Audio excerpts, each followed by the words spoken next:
سلام البنات، صباح الخير عليكم كامل. ان شاء الله يا ربي تكونوا كامل بخير وبصحة جيدة. نهاركم مبروك وزين كيما نتوما.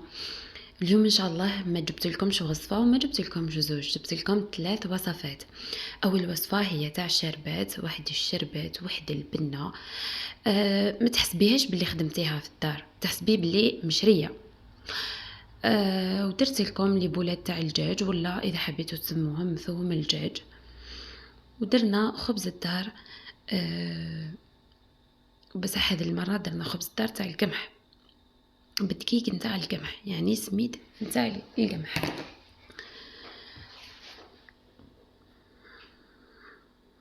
شوفوا يعني المنظر راهو يشهي، الله يبارك ما شاء الله. بالنسبة للوصفة الأولى اللي هي وصفة الشربات، راح نحتاج فيها كاس نتاع السكر.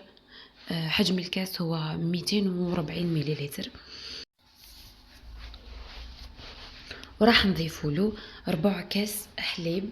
انا استعملت حليب عادي تاع شكاره. ونخلطوا هذه المكونات، ومن بعد راح نزيدوا عليهم عصير تاع نصف حبه ليمون، تكون الحجم نتاعها كبير. اذا ما كانش الكبيره راح نستعملوا حبه كامله صغيره. وبيان سور راح نحيو العلفات هذوك تاع القارص ونحركوه بالمغرفه.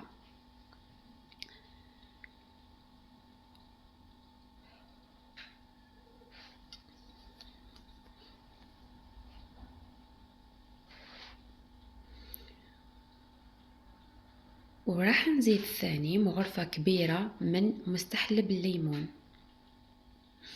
ونزيدو مغرفة تاع القهوة من حمض من لاسيت سيتريك. هنايا راني ما صورتش لاسيت سيتريك كي زدتو. وراح نخلطو بالبراميكسور. بالنسبه لحمض مستحلب الليمون ولاسيت سيتريك راح نلقاوهم عند محلات بيع لوازم الحلويات. ونخلطو مليح مليح بالبراميكسور باش يذوب لنا هذاك السكر. وبعد ما خلطناه المرة الأولى راح نحبسه ونضيفه الزوج مغارف نتاع مزهر. ايه مزهر، هذا هو السر تاع البنة. هنايا زدت الكمية الإجمالية نتاع الماء اللي راح نزيدها هي 1.5 لتر. أنا راح نضيفها على دفعات باش نضمن أنه السكر هذاك راح يذوب لي طري بيان.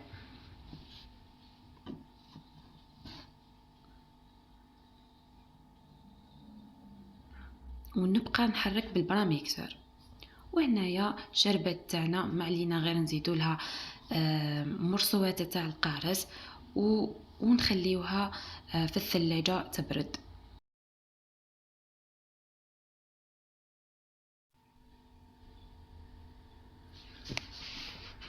وهنايا راهي واجده.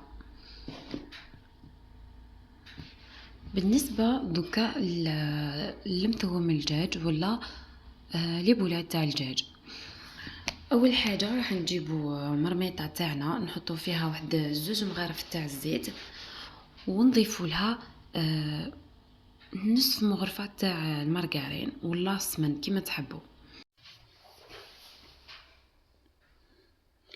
وهنايا انايا زدت ظهر تاع الدجاج باسكو حنايا في شويه يسمى تقدري ديري كركاسه تاع الدجاج تاع الصدر تاع الدجاج ولا الجنحين، ولا اذا عدتو فيه بزاف تقدري ديري ليه كويس.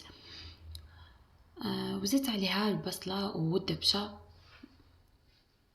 وهنايا رحت باش نزيد لي زيبيس. انايا هنايا درت التوابل تاع الدجاج.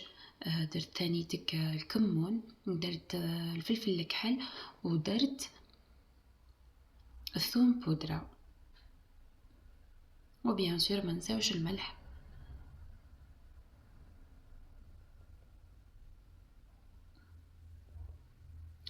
ونروح ونحطوهم يتقلاو.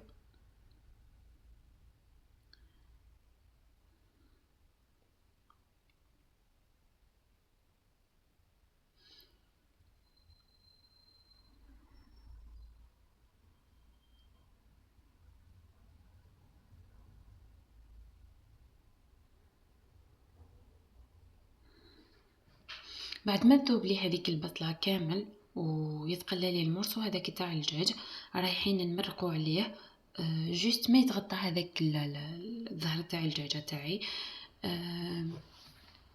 ونخليوه حتى يطيب.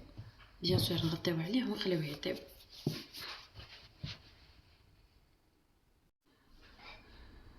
من جهة واحدة أخرى جبت سكالوب اللي كان عندي بعد ما كنت غسلته وريحيته مليح مليح. راح نضيف عليه دبشة مقطعة مع لي زيبيس. راح ندير فلفل الكحل تقريبا نفس لي زيبيس اللي درتهم في لاصوص، هي راح نديرهم مع الدجاج. فلفل الكحل، قلنا كركم مع شوية نتاع الثوم، وبيان سور شوية نتاع الكمون وتوابل الدجاج.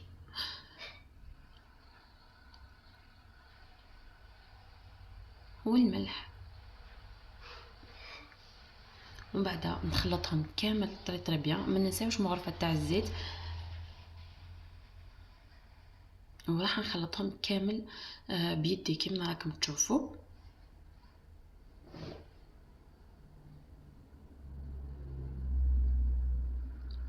ونحاول اني نشكلهم كريات بالحجم اللي تحبوه نتوما.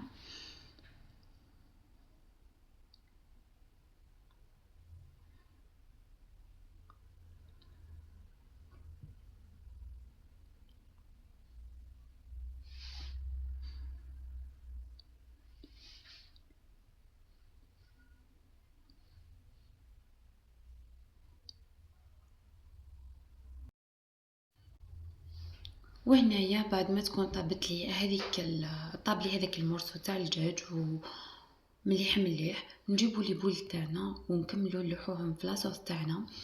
نخليهم حوالي ربع ساعه يكونوا طابوا وتكون لاصوص تاعنا ثقيلت مليح مليح. ايا نطفيو عليهم ويكون البلات دوزيام تاعنا واجد. ومن جهه واحده اخرى رايحين نديرو خبز الدار. هنايا احتجت 2 كيسان تاع سميد تاع القمح مع كاس تاع فرينه عاديه، واذا حبيتي تستبدليها بفرينه القمح الكامل عادي ثاني تقدري.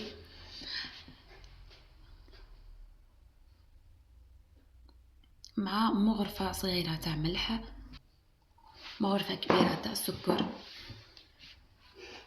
ومغرفه كبيره نتاع اللحظه حليب بودر.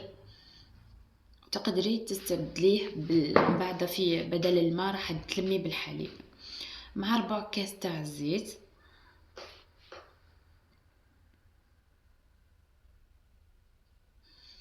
انايا هنايا استعملت البيتران باسكو ما كنش عندي الوقت خلاص. تقدري انتي ما ديريش بالبيتران وتلميه بيدك وتعجنيه بيدك عادي، لانه هو اصلا ما يطولش في العجين تاعو. من بعد راح نضيفو كيس تاع خميره كيميائيه. انايا هنا راح نخلط النواشف هما الاول. من جهه واحده اخرى درت كاس فيه مغرفه كبيره تاع خميره الخبز، وزدت عليها شويه نتاع ماء كان دافي، ونخليها حوالي 4 دقائق ولا فقط، ومن بعد نلم بها العجين. هنايا بعد ما ندمجوا المكونات الجافه رايحه نبدا نضيف في الماء الدافي تاعنا، ماهوش سخون بزاف وماهوش بارد. هنايا راني نحب نهبط في الحواشي هذوك اللي في البول تاعي، ونكمل نلم العجينه نتاعنا. شوفوا القوام تاعها كيفاه راهو. اوكي، هنايا رايحه نخليها حوالي 20 دقيقه وهي هكذا. بعد ما تفوت هذيك 20 دقيقه تكون خمرت شويه. هنايا رايحه نبدا نعجنها سواء بيدي ولا بالبيتران كيما استعملت انا.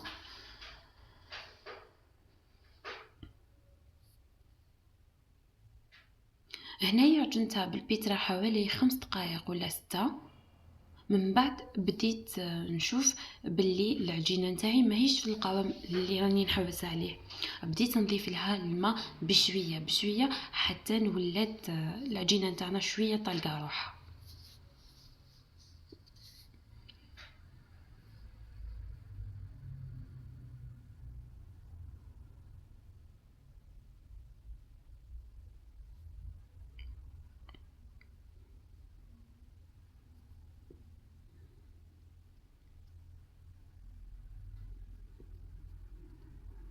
وهنايا بعد ما وجدت وتعجنت كامل راح نجيب الصينيه تاعي. انا الصينيه تاعي هنايا اللي استعملتها 40، يعني الحجم تاعها كبير، قطرة تاعها 40 سنتيم. بعد ما تكون دهنتها بالزيت رايحه نحط فيها هذيك العجينه ونحاول نقرصها لداخل في الصينيه نتاعي.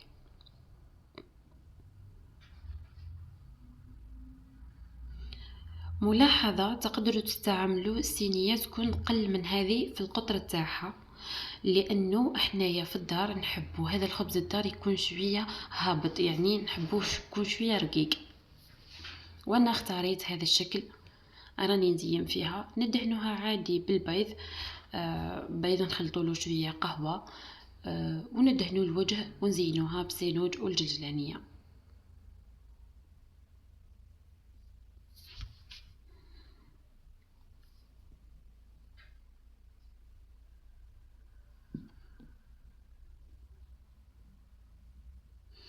نحطوها تخمر قبل، ومن بعد نطيبوها على 180 درجة، نطيبوها من تحت ونحاولوا نعليو هذاك البلا تاعنا في الفرن باه طيبنا مليح.